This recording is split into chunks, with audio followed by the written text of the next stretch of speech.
Hey, everybody. Guess what? We're live, if you didn't know that, at RSA 2022. I am so excited because we are going live. I'm just going to call her a dear friend of mine because we're soul sisters. We actually just met a couple of weeks ago through a dear friend of mine who I'll be interviewing in a couple of days, Ron Warner. But Dr. Lisa McKee is the director at Hudl. We are going to be talking about not only her dissertation that she did, but a couple of her RSA talks. But really quick before we kick it off, I just want to let you know this is Outpost Gray. We usually go live every Thursday from 3:30 to 4:30 p.m., but we're off schedule this week because I am live on site here at RSAC. This YouTube channel is in collaboration with Grant Thornton, and all thoughts and opinions are my amazing thoughts and opinions and not Grant Thornton Public Sector's amazing thoughts and opinions. So without further ado, let's go ahead and bring on our guest who is sitting right here next to me. Hello, Lisa. Hi, good to see you again. Thanks, Yes. Jax, for having me. My pleasure. So how does it feel to be doing an event in person? Oh, I'm so excited to be back. I was actually, last year was my first year speaking at RSA, and I was so disappointed that it was virtual. So being back in person, being here live, it's super exciting to see everybody again. It's kind of a little overwhelming, I'm not gonna lie, like seeing everybody for the first time, being in close proximity, and then doing talks with like a room full of people, because one of your talks is fully booked up. Yeah. Yeah, of course it is. Tell us, okay, before we jump in, tell a little bit about your background. Like, who is Lisa? Sure. So my Lisa McKee, I just finished a PhD in cybersecurity and data privacy through Dakota State University. And I've been doing security privacy for 20 years, started off as a software developer. I'm also a privacy engineer. For those of you that are more technical in the privacy space, that's what we call ourselves, our privacy engineers. So I've gone in and out of consulting, gone in and out of industry. I also teach. So I'm a professor and teach at security and privacy courses as well. So there really isn't much I don't do. Yeah, very, very busy. But so on top of it all, you just got your PhD. I did. Yes. Yay! That is so exciting. One of my goals, but I have to get my master's first. What was your dissertation about? Share that. I love it. Sure. Yeah. And it actually is the topic of my talk this week. So my session here at RSA is on Thursday in Moscone West, room 2009 at 10:50. And it's called A New Way of Tackling Privacy Assessments. And that was my dissertation project. So what we do is we do security assessments, and most companies do them and do them well because we've been doing them for 20 years. What we don't do is we don't do the equal controls for privacy that we do for security. And so we're not doing privacy assessments. We're not looking at privacy risk and privacy metrics and privacy by design and things that we do historically on the security side. So my dissertation work was around those concepts and those things that we do on security and saying, but what about privacy? And how can we simplify that process? And when you look at security and standards and laws and regs, like they all say to do some sort of assessment, but there's no standard, there's no templates, everybody says to do your own thing. And so my dissertation work was to simplify that. Instead of saying I'm healthcare data and I'm going to look at HIPAA and I'm PCI data because I'm and have to look at that because I'm payment card information, it's stop the process. Like seriously, let's stop making it complicated. Let's have a simple, unified process of doing assessments. It doesn't care what type of data or qualifier you put on the data. If it's personal information, it's all the same regardless. And so that's what my dissertation was about, was presenting a new simplified, unified methodology that could really be tailored to any organization globally. Oh my gosh, something that would be unified would be mind-blowing to think of that concept, because you just think about like in the compliance space alone and security and data protection is very big with all these data breaches we're seeing. But one of the challenges, not just protecting the data, is knowing what framework should we use within this, because you're like you said, it's not unified, so it makes it so challenging. How do you think, like, what are your thoughts on us being able to come together as like a community of cybersecurity professionals to actually be able to make it a unified approach? How applicable is that? It is. And I think my perspective is that as privacy, security, compliance, so I created a term called RSAC, which is a mashup of compliance, privacy, and security. And we need to collaborate more across organizations, across the industry, and not just security is doing its thing, and Yes. privacy it's doing its thing, and then, oh yeah, we have compliance too, which some companies have or don't have. And so it's collaborating across all of those, and then looking at it from, instead of it's just security or Mhm. it's just privacy, it's security and privacy. Like, it should just roll Yeah. off your tongue as just one thing: security and privacy. Let's do it together.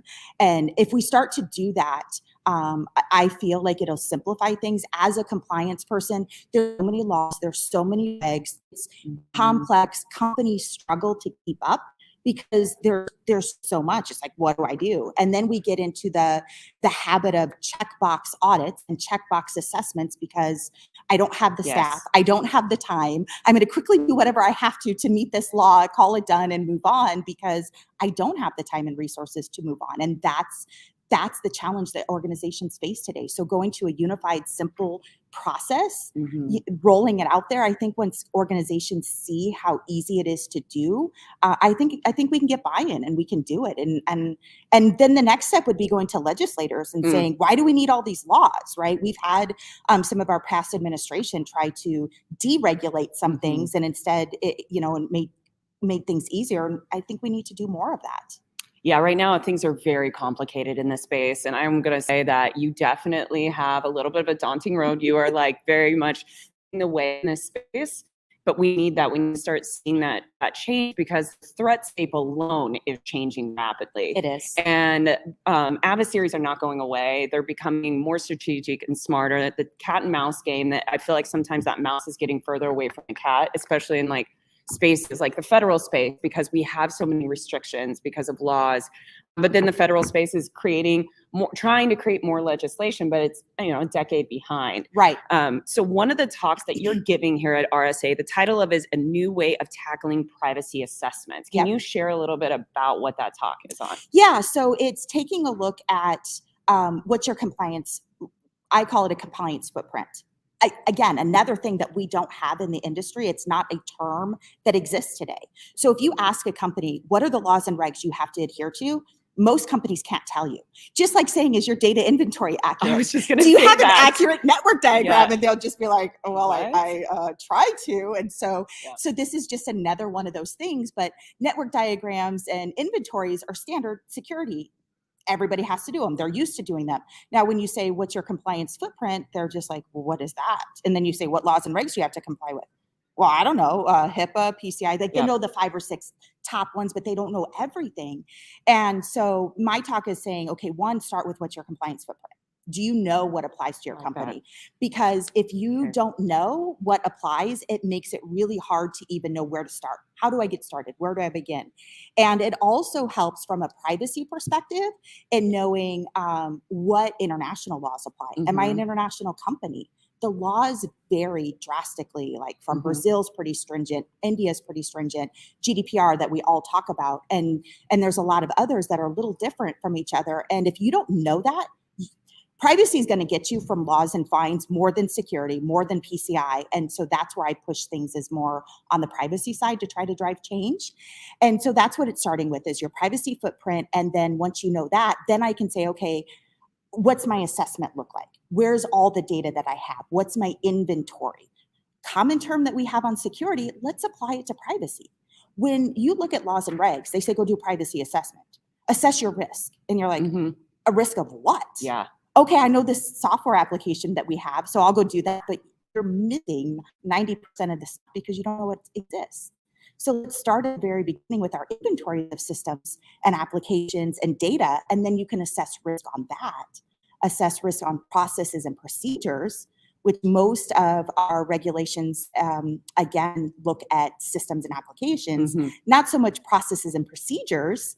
And companies have been fined for that. So that's what my talk is about, is making it simple, taking a step back, trying to make it more holistic, a unified approach. And people will leave with tools and tips that they can take back to their organization with, what can I do 1 month out? What can I do 3 months out? Like baby steps to implement a unified process that will help the organization.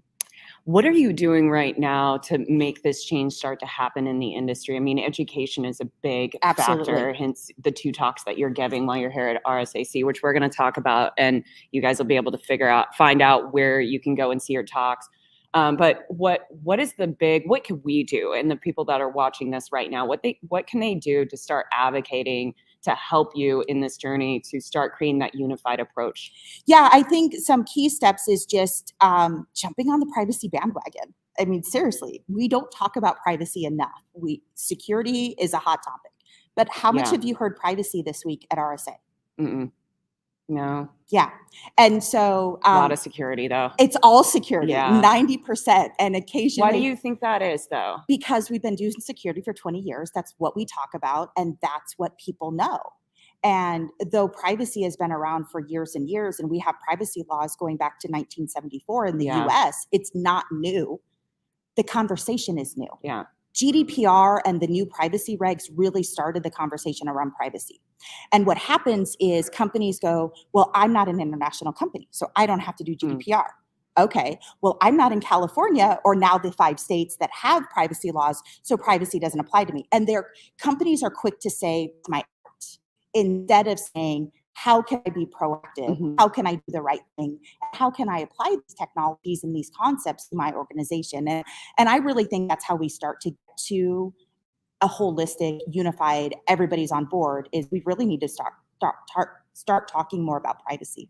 Why do you think organizations are on the out when it's privacy? Is it because they're afraid of spending more money? Absolutely. It's time, it's money, it's resources, it's knowledge. Privacy is not easy. Neither is security. And look at the deficit that we have right now with security professionals. Oh, yeah. So, and it's growing. And it's growing. Well, what's happening is, and this was my case, is we're having the same issue on the privacy side. We don't have enough privacy technologists that are tech people and tech savvy that also know the privacy laws that can help identify and implement these solutions and work with our technology teams. So what's happening is we already had a deficit in the security space. Now companies have to do privacy and they're like, well, what's that? So guess what? You knew this, come over and help fix this, which is how I got into privacy, was I was doing security and picked up privacy stuff. And so now we have a deficit in privacy and a bigger deficit in security. So I think that's why they just don't, they're trying to find those outs because there isn't staff and resources and knowledge. So let's pivot a little bit and talk about a fun keyword that we're what is it called? Zero trust. Yeah, zero trust. But it's the token word right now. What am I trying to say? It's a buzzword. The big buzzword, especially here at RSAC. Like if you went to the vendor's floor, everybody will be talking to you that they're the zero trust vendor, and they created zero trust. And if you know anything about zero trust, it was created back in the 1980s, but I digress. Anyway, so let's talk about zero trust in your approach, because the federal space has to move to zero trust by 2023. So how are you going to start impacting what you're trying to do in security and privacy? Yes, it's a great question. And it definitely, zero trust is the buzzword, and it has been for the past couple of years. And there's a whole track here at RSA just on zero trust. It's crazy how much that has picked up attention. I created a concept called zero trust privacy. And so we're talking about zero trust, but again, going back to security, just put that privacy on the end of it. It's not that hard. And so zero trust privacy is taking the concepts and principles of zero trust and applying them to solve privacy obligations. So if we look at, you and I are both in security, we're on the same team. Traditionally, identity and access management controls would be like, oh, we get the same access. But if you're doing a job that's different than what I do, that doesn't mean we require the same access, or is it appropriate? So with zero trust, it's looking at that at an individual level with privacy to say, do you really need the same level of access? And give it access at an individual level. And then it's also looking at it before I access a system or application or data to say, what about consent? Did the individual give consent? Is it appropriate? And let's look at consent, and let's look at data minimization and some other concepts of privacy and how we can use those zero trust principles to solve for that. So zero trust privacy, if an organization is like, okay, I want to do zero trust privacy, some of the first things usually when you're moving into a new space is complexity. We're really good at creating complexity in this space, which is another reason individuals just run for the hills. It's either cost or it's complex. There's a lot of complexity, which creates cost. What is the complexity for an organization to be able to move into what you're proposing? Yeah, so it's not easy. Like anything, change is scary, change is hard, and it's not always easy to do. But we're not here to do what's easy. Mhm. What's easy is gets us into data breaches. Mhm. What's easy gets us fines. Yep. And we need to, as an industry, start moving away from not easy and what's right. Yeah. How do we protect individuals? Love And it. one thing that I always ask people when I see things, I'm just like, whoa, really? Like you're really doing that? Is I always like to ask them, how would you feel if that was your data? Simple question. Yeah. And the deer in the headlight look is like, oh, I never thought of that. And yeah, you're right. I wouldn't be okay if somebody did that with my data. Then why are you doing that with your customer data or your employee data? And they're like, okay, let's go back to the drawing board and change this. So it's going to take time. It's going to take work. Going back to the compliance footprint, once you understand your compliance, it's the same with zero trust privacy. What's my architecture? What's my obligations? Where do I have data? Who has access to that data? And once you start to build out that information, you can create a roadmap to zero trust privacy. And you have your privacy obligations, you know your security requirements. So let's just find a middle ground that solves everything. Easier said than done. I'm not going to sugarcoat that. It's definitely easier said than done, but it is possible. And that's one of the things that we're doing at the company that I work with is moving towards a zero trust privacy implementation. So hopefully maybe next year I'll be back talking about zero trust privacy with my colleague.